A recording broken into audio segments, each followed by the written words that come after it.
कहूई जम केदा बाले को ठोंटारे लोड़े नुई कोड़ाय कालोई छुबी केदा लोबो हांसदा चेतान रे दोष कथारे मेनाआ उकू कथा मिद दिन बांग मिद दिन दो सदरक गया मेद मुठन कोहो मिदुक कान गया लोबो हांसदा रेन कुड़ी गिद्र पोरायनी हांसदा नुई बुन नेले कान नुई दो पहिल बहु ताय तबे दोसार बहु रेन हो मिटटेंग कोड़ा गिद्र मिनाय गया गाती को आबू मस्ती गुन बड़ाया जुदी जहां रे मिटटेंग कुमड़ू हुयुआ आ जुदी ओंडे कुमड़ू जुदी साब ᱧᱟᱢᱚᱜᱼᱟᱭ तो कुमड़ू गिकु दालेया मालिक दो बाकु दालेया है से बांग आर मालिक दो आय दो बाय गुजुआय ओकोय गुजुआ ओकोय जहां कुमड़ू काए उनीगी गुजुआ तो तिहिना सिचुएशन तिहिना परिस्थिति तो नुंका हो कान गया मी लेकाते बड़ाय ᱧᱟᱢᱚᱜ कना जे सोलोमी रेन आयरेन हो नुंका पिया पुनिया जावाय कुकु तहे कना नुंका बड़ायो कना वीडियो तला तिगी यूट्यूब तला तिगी आर चेदा से तिहिन लोबोआ बारेते तिहिन बुन बड़ाय का आबुन से बुन बड़ाय दा ओना हो यूट्यूब तला तिगी तबे किंतु नुआ हो मिटन पॉइंट दो तहन कान गे है से बांग और की तिहिना वीडियो तो सनम पागे समुद्रम तन कना गाती को तिहिना नुआ वीडियो मुचे दबी बांग नेल कते बे बड़ी फालतू आलोपे कमेंट तबुना चेदा से वीडियो रे एडिगान नुकान बांग बड़ाय कथा को ना इन रोड सदर तबुना जहां दो एडी इंपोर्टेंट गया चेदा से नितो अबु बु नेल ᱧᱟᱢ दाड़े कना जहां ना चला कना यूट्यूब रे से सोशल मीडिया प्लेटफॉर्म करे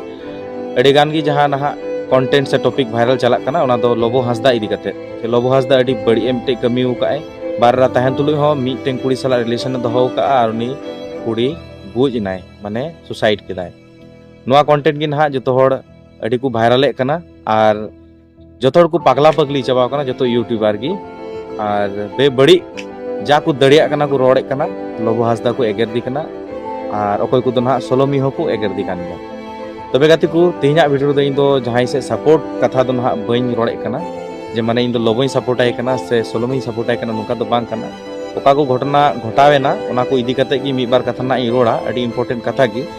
आर अबुआ कोरोनियो से अबुआ कमी आर कमी होरा चेत कान तबुना चेत कमी हुई तबुना नोआ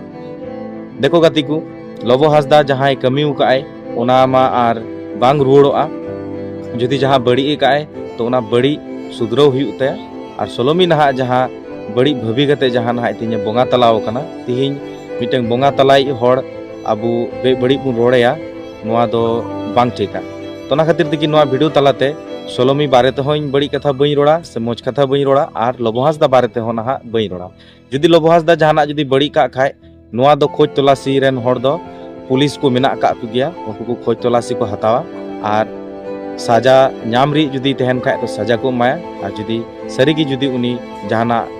बेकैतुक जिनिस जुदी बाय कमी का खाय ताले दो उनी सधीने तहना चेदा से लोबो हांसदा तिहिन अबु जतो होड़ तालारे जतो होड़ गिबुन उरुम कदिया इन लगी जे उनी दो इंटरनेशनल ब्लॉगर कनाय और अबु रेन सांताड़ होपन कानते उनी अबु जतो होड़ बुन चहते लिदिया माने अबुन कुसिवाय कान तहनो तिहिन नुंका बेबड़ी कमी का आय मेनते जहां बडायो कना अबु नित बुन एदरेवाय कना तबे ना सरिया दो चेत कना किंतु नित हो किंतु बाबुन बडाय कदा इना मेनते से इना ओपिनियन दो नोआ गी जुदी इन हो मिटन कोड़ा गिद्र कने जुदी इन रेन हो बारिया एरा जुदी किन तहेन किन से मी धावतमा बारिया एरा में बइन दहो का किन प्रथम रे मिटन दहो किदिया इन 2 बछर बाद ना मिटन दहो किदिया संसार रे केचाल अशांति नुंका दो हुयु कान गया तहेन कान गया आर होड़ मिटटे चेदा 10टी हो को दोहेत को गया आमी कुड़ी हो उनका 10टे जमायो कान गया तो अबु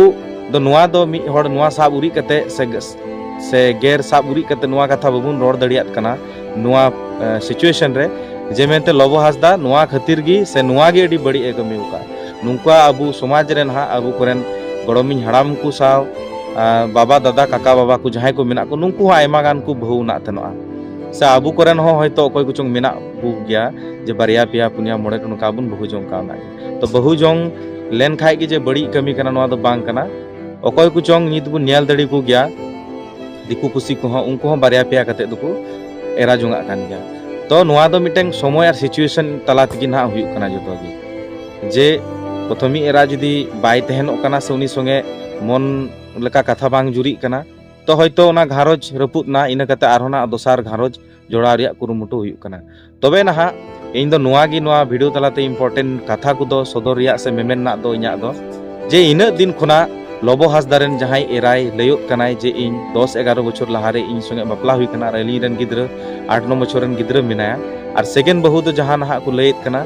जे उनी रेन गिद्र दो कोड़ा गिद्र मिटेंग मिनाया जहां उनिया बयस दो ना 6 बछर गान हा हुयते तो इना मेन दो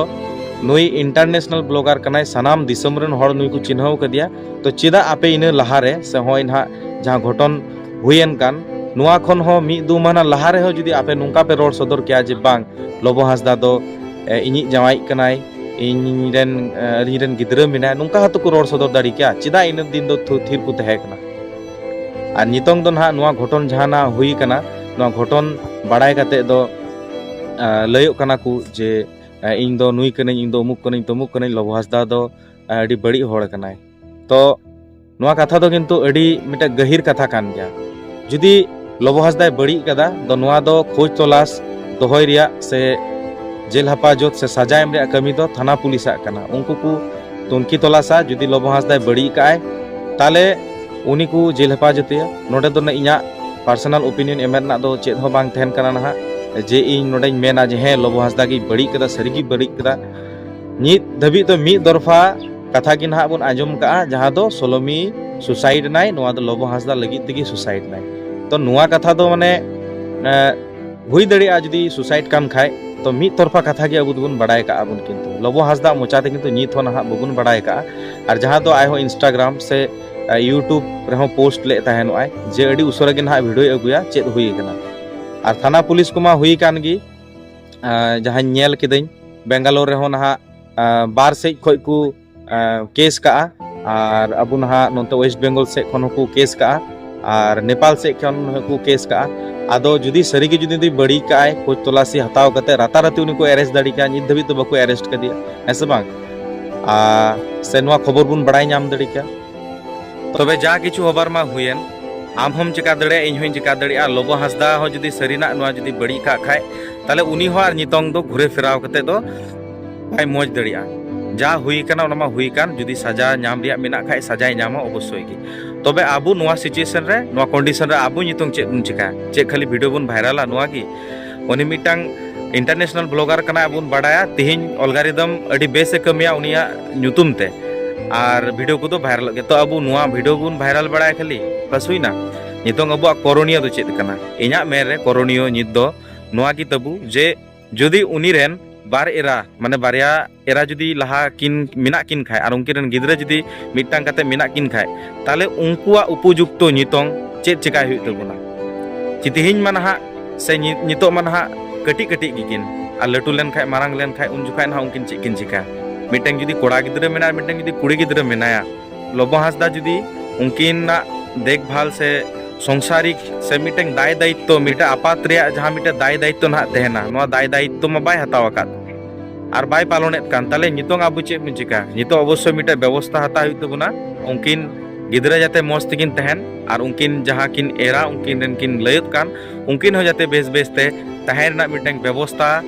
हुयुक मा आ जाते किन न्याम मा नोआ के जाते मिटे विचार हुयुक मा जहां तो जस्टिस फॉर सोलोमी या बारेते अबु बुन रोड़े कान गया आवाज आंदोलन बुन रकाबे कना अबु दो नोआ आंदोलन हो नोआ आवाज हो रकाब दरकार कान तबुन नोआ कंडीशन रे नोआ सिचुएशन तो तेहना वीडियो तला तो नोआ गगी मेमेन ना तहे कना नोआ की दिसम होर ठेन बड़ाई चूर ना के मिटंग कई तहे बड़ाई चूर ना के मिटंग संदेश वीडियो लका गिन बनाव के तबुनኝ आई होप तेहन जुदी नोआ वीडियो आपे पे कुसिया तो अवश्य लाइक कमेंट शेयर पे तेहना वीडियो नोडे गी मुचाद तबुना मस्ते नापाय तबुन तहन मा तबे एनखान सानाम को मुचाद ᱤᱧ ᱯᱟᱥᱴᱟ ᱥᱮᱫ ᱠᱷᱚᱱ ᱡᱚᱦᱟᱨ।